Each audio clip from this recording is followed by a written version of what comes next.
Anytime you go to fly on a chartered aircraft, you should ask to see the operator's certificate and the list of approved airplanes, and your airplane should be on it. If it's not, it's probably an illegal charter.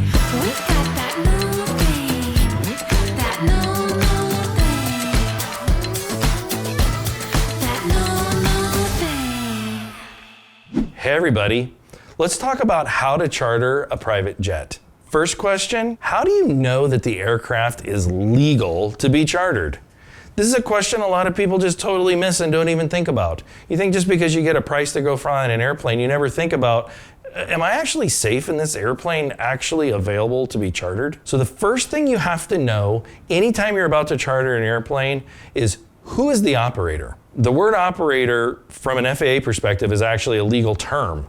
It identifies who has what we call operational control over the aircraft. Whoever has operational control is the legal operator. They're the ones that are responsible for the airplane and your safety. For an aircraft to be legally available to charter, the operator has to be licensed by the FAA and is usually under Part 135. There's a few other parts that we use, part being Federal Aviation Regulation Part. 121 is for the big airlines. There's another one called 125. But for the most part, for what we're talking about, most of these aircraft and operators will be certified under what we call Part 135. If the operator doesn't have a Part 135 license or certificate, they cannot legally charter you an aircraft. Period. There are people that can arrange charters for you to act as an agent for you, which we call brokers. Brokers are able to act as your agent, but at the end of the day, they are not the operator. So once you've found an operator, either through a broker or organically, we have to take things actually a step further. You are going to be flying on a specific airplane. So even though the operator is licensed, we're still not done. The airplane also has to go through a process to be legal. We call that process conformity, where the FAA and the operator together make sure that the airplane is safe and conformed under all the regulations to be available and safe for the public to use. There's a legal document called an op spec, and the specific one is the DO85. This is a list of airplanes approved by the FAA through the operator to be utilized for that Part 135 certificate.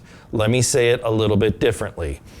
The operator has a list of approved airplanes that the FAA agrees with, listed on their DO85. If the airplane you're getting ready to fly on is not listed on the DO85, it is not a legal airplane and could be unsafe for you to fly on. Anytime you go to fly on a chartered aircraft, you should ask to see the operator's certificate and the list of approved airplanes, and your airplane should be on it. If it's not, it's probably an illegal charter. So the next question about how do we charter an airplane that we have to answer is, what are the typical business terms associated with chartering a private jet? There's two common methods. Method number one kind of has a stupid, funny name because we just call it charter.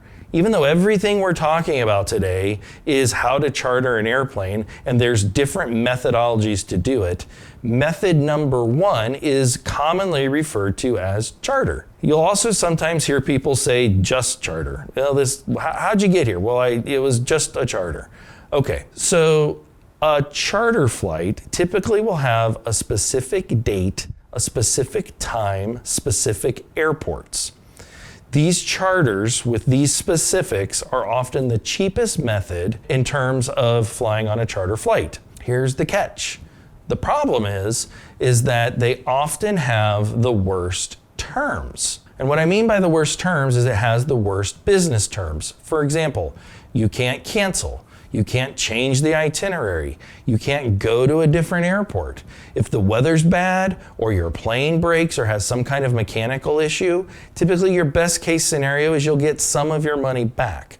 But nowhere in method number one are you guaranteed to get to your destination. Some of this sounds awful, some of this sounds great. So what's the next method? Method number 2 is what we often refer to as a jet card. You'll see marketing for jet cards all over the internet. In fact, it's become so prevalent that it seems like everybody has a jet card. But what they're really trying to tell you is that it's some kind of prepaid charter program, and they call it a jet card. So there's good news and bad news with method number 2 as well. In method number 2, all those bad terms that were in method number 1, they all go away. In method number 2, it's fantastic terms, the best terms available. They're much more reasonable, and you would think that this is how all charter should work. However, there's 2 big downsides. It's also the most expensive method of flying on a charter airplane. And the expensive side is twofold. You get these great terms, but you have to give them a lot of prepaid money, often hundreds and hundreds, if not $1 million in advance. Also, when you utilize their aircraft, the hourly rate and the trip cost is at a premium. So you get all these great terms, which also gives you a lot of flexibility, but you're paying for it, and you're paying for it a lot in advance. So let me recap. Method number 1, we often refer to as just a charter. It's the very best price, but there's no flexibility, and it has awful terms associated with it. Method number 2 is a jet card, and it's really just some type of prepaid program, but it has the worst price, but the best terms. So both methods really have a lot of downsides, but they also have upsides as well. There is a hidden third option, and the third option is this: Paradise Jets. At Paradise Jets, we have blended both of the elements of method 1 and 2 together to give you a truly unique choice. Such a unique choice that, to the best of our knowledge, you can't get this type of offering or system anywhere else. Here's how our charter program works. So long as you're on a Paradise Jets aircraft, you get the best of both worlds. You get the lowest price, near wholesale pricing, with the best terms. We call this on fleet. So if you're flying on a Paradise Jets airplane, you get the best of both worlds. However, we only have so many airplanes. If our aircraft is unavailable to do your trip, then we empower you and give you choice, where you can choose between traditional method number 1 or traditional method number 2. We call this utilizing aircraft off fleet.